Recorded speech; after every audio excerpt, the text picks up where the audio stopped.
വിഴിഞ്ഞം തുറമുഖം കമ്മീഷനിംഗ് ചെയ്യുന്നത് മെയ് 2-ന്. പ്രധാനമന്ത്രി വിഴിഞ്ഞം തുറമുഖം രാജ്യത്തിന് സമർപ്പിക്കും. പ്രധാനമന്ത്രിയുടെ ഓഫീസാണ് സംസ്ഥാന സർക്കാരിനെ ഇക്കാര്യം അറിയിച്ചത്.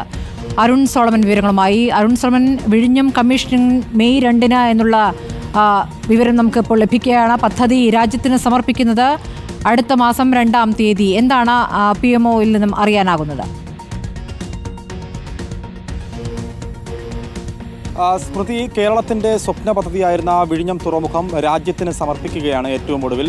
മെയ് 2-ാം തീയതി ഇത് സംബന്ധിച്ച് കമ്മീഷൻ ചെയ്യുമെന്നുള്ളതാണ് ഇപ്പോൾ പ്രൈം മിനിസ്റ്ററിൻ്റെ ഓഫീസിൽ നിന്നും സംസ്ഥാന സർക്കാരിന് ഈ വിവരം കൈമാറിയിരിക്കുന്നത്. നേരത്തെ ഇത് സംബന്ധിച്ച് കമ്മീഷൻ ചെയ്യാനുള്ള ഒരു തീയതി സംബന്ധിച്ചൊരു ആശങ്കയിലുണ്ടായിരുന്നു. കാരണം പ്രധാനമായും ഈ പ്രധാനമന്ത്രിയുടെ ഡേറ്റ് കിട്ടാനായിട്ടുള്ള ഒരു ആശങ്കയിലായിരുന്നു സംസ്ഥാന സർക്കാർ. അതിപ്പോൾ ആയിരിക്കുകയാണ്. ഇപ്പോൾ പ്രധാനമന്ത്രി സംസ്ഥാനത്ത് ഈ മെയ് 2-ന് എത്തുമെന്നുള്ള വിവരമാണ് ഇതിനോടകം ലഭിച്ചിരിക്കുന്നത്. നേരത്തെ തന്നെ ഈ VGF കരാർ ഒപ്പിട്ടപ്പോൾ തന്നെ കമ്മീഷനിങ് ഉടൻ തന്നെ ഉണ്ടാകുമെന്നുള്ളത് VN വാസവൻ പങ്കുവച്ചിരുന്നു. ഈ VGF കരാർ ഒപ്പിട്ടതിന് പിന്നാലെ കേവലം ഇനി ദിവസങ്ങൾ മാത്രമാണ് ബാക്കിയുണ്ടായിരുന്നു എന്നുള്ളത് അദ്ദേഹം സൂചിപ്പിച്ചിരുന്നു. ഇതിൽ 1-ാം ഘട്ട പണികൾ ഈ VGF കരാർ ഒപ്പുവെച്ചതോടുകൂടി തന്നെ പൂർണ്ണമായിരിക്കുകയാണ്. അതിൻ്റെ അടിസ്ഥാനത്തിലാണ് കമ്മീഷനിങ് ഇനി നടക്കുക. കാരണം 2-ാം 3-ും 4-ും ഘട്ടങ്ങൾ അദാനി വിഴിഞ്ഞം പോർട്സ് പ്രൈവറ്റ് ലിമിറ്റഡിൻ്റെ കമ്പനിയുടെ നിക്ഷേപമാണ്. 10,000 കോടി രൂപയുടെ നിക്ഷേപത്തിലാണ് ഇനിയുള്ള പണികൾ പൂർത്തിയാക്കുക. ഈ കരാർ പ്രകാരം ഇനി 2028 ഡിസംബർ മാസം വിഴിഞ്ഞം പൂർണ്ണമായിട്ടും പണികൾ പൂർത്തിയാക്കുമെന്നുള്ള ഒരു ലക്ഷ്യത്തോടു കൂടിയാണ് അദാനി വിഴിഞ്ഞം പോർട്ട് പ്രൈവറ്റ് ലിമിറ്റഡ് കമ്പനി മുന്നോട്ട് പോകുന്നത്. അതിൻ്റെ അടിസ്ഥാനത്തിൽ 2030 തന്നെ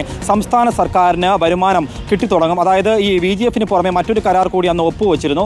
അതിൽ കേന്ദ്രവും സംസ്ഥാനവും തമ്മിൽ 20% ലാഭവിഹിതം പരസ്പരം കൈപ്പറ്റും എന്നുള്ള ഒരു ലാഭവിഹിതം പങ്കുവറ്റും എന്നുള്ളത് തന്നെയായിരുന്നു വ്യക്തമാക്കിയിരിക്കുന്നത്. ഇപ്പോൾ നിലവിൽ കമ്മീഷനിങ് കൂടി ആവുമ്പോൾ രാജ്യത്ത് ഒരു നാവിക ഭൂപടത്തിൽ ലോക ശ്രദ്ധയിലേക്ക് വിഴിഞ്ഞം എത്തുകയാണ്. കാരണം 2024 ട്രയൽ റൺ കഴിഞ്ഞ് ഡിസംബർ മാസത്തോടു കൂടി തന്നെ കൊമേഴ്ഷ്യൽ ഓപ്പറേഷൻ എല്ലാം തന്നെ ആരംഭിച്ചിരുന്നു. ഇതിനോടകം 256 കപ്പലുകൾ വിഴിഞ്ഞത്ത് എത്തിയിരിക്കുകയാണ്. ഏറ്റവും ഒടുവിലെത്തിയ ഈ MSCയുടെ തന്നെ തുർക്കി എന്ന് പറയുന്ന ലോകം കണ്ട ഏറ്റവും വലിയ ചരക്ക് കപ്പലും വിഴിഞ്ഞത്തെത്തിയിരിക്കുന്നു. കാരണം ദുബായ് പോലുള്ള ഏറ്റവും കൊളംബോ പോലുള്ള പാരമ്പര്യ തുറമുഖങ്ങൾ ഉള്ളപ്പോൾ തന്നെ അവിടെ ഒന്നും എത്താത്ത തുർക്കിയാണ് കഴിഞ്ഞ ആഴ്ച ഇവിടെ എത്തി പോർച്ചുഗലിലേക്ക് മടങ്ങിപ്പോയത്. ഇതിനോടകം 5 ലക്ഷത്തിലുപരി കണ്ടെയ്നറുകൾ വിഴിഞ്ഞത്ത് കൈകാര്യം ചെയ്തിട്ടുണ്ട്. ഇനി വരാനിരിക്കുന്നത് തീരദേശ ഹൈവേ, അതുപോലെ തന്നെ തുരങ്കപാത, അതുപോലെ കണക്ടിവിറ്റി റോഡുകൾ, ഇത്തരത്തിലുള്ള ഇനിയും വികസന പ്രവർത്തനങ്ങൾ വരാനുണ്ട്. അതെല്ലാം ഇതിൻ്റെ ഭാഗമായിട്ട് മുന്നോട്ട് വരും എന്നുള്ളതാണ് നമുക്ക് ഇതിൻ്റോട് സൂചിപ്പിക്കാനുള്ളത്. എന്തായാലും വലിയ ഒരു കേരളത്തിൻ്റെ സ്വപ്ന പദ്ധതി ഇനി നടപ്പിലാക്കാൻ ഇനി കമ്മീഷനിങ് കൂടി ആകുമ്പോൾ അത് പൂർണ്ണമായും യാഥാർത്ഥ്യത്തിലേക്ക് കടക്കുകയാണ്. സ്മൃതി.